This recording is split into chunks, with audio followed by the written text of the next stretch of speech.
We start tonight with an alarming number. 7 people were killed on Colorado roads during New Year's Eve weekend last year, and that's the highest number since 2016. And tonight we are hearing from a Colorado woman whose life was changed by a drunk driver some 30 years ago. And today she told her story to Denver 7's Angelica Abaladejo.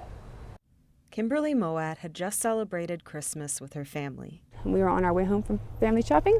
You know, if my parents hadn't stopped, we don't know what would have happened that night. But her dad, he liked to stop and help people, and some teenagers had run off the side of the road. They were standing outside talking with the group of 5 teenagers.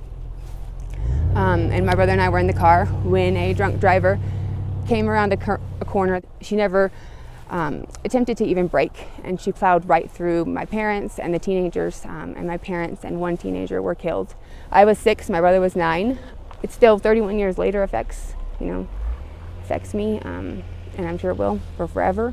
Her family never thought this would be their last family portrait, and this, the last ornament her dad would give her. We got an ornament each year for Christmas, so we've carried that tradition on with our children. But without her parents, I didn't have my mom there for my wedding or the birth of my children.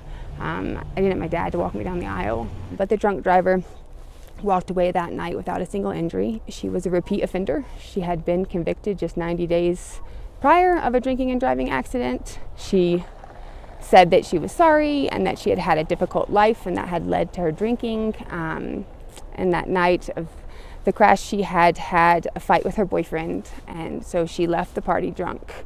Because of her decision, I have to live with it for the rest of my life.